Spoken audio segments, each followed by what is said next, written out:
rights. Interesting. How has writing this important book, Investigating the Biden Presidency, Jake, informed you about how to cover the current president? Well, I just think in general, not Trump specific, but in general, I think that the press corps, and I'm certainly including myself, needs to worry less about politeness when it comes to these health issues, and needs to be even more aggressive when it comes to demanding transparency on health issues when it comes to the president. President Trump, while he appears healthy, he has not been transparent about his health records. And I think that that's something that the American people have a right to.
A little bit here because CNN host Jake Tapper is desperately trying to save his own skin as he goes on a book tour of the United States. He, like the rest of the liberal media, as we know, covered up Joe Biden's mental decline.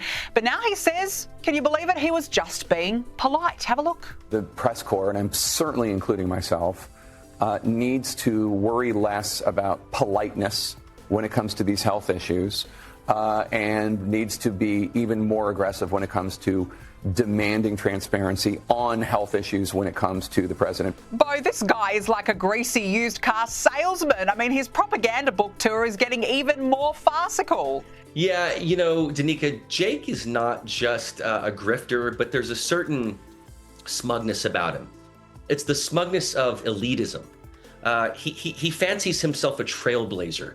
He's part of the elite liberal media. And my thing is that Jake betrayed his profession. You and I both know this. The number one thing you've got to do is to be intellectually curious. And that's the one thing he did not do. He wasn't intellectually curious. He didn't ask the right questions. He didn't hold power and authority to account. And so in aiding and abetting Biden's decline, his cognitive decline, he betrayed his viewers. He betrayed every single person that's ever watched him. And too polite? No. Too arrogant? too ideological, too egotistical, not too polite. And then to try to twist this around and say something about President Trump, his health transparency is bad, that was asinine. I find that egregious. I think Jake Tapper is one of the worst journalists we have sitting right now in the United States of America. It's tragic. I don't even think he can call himself a journalist at this point. I agree. Bo Davidson, nice to catch up. Thank you so much for your time. Good to see you. Likewise. Good to see you, Danica.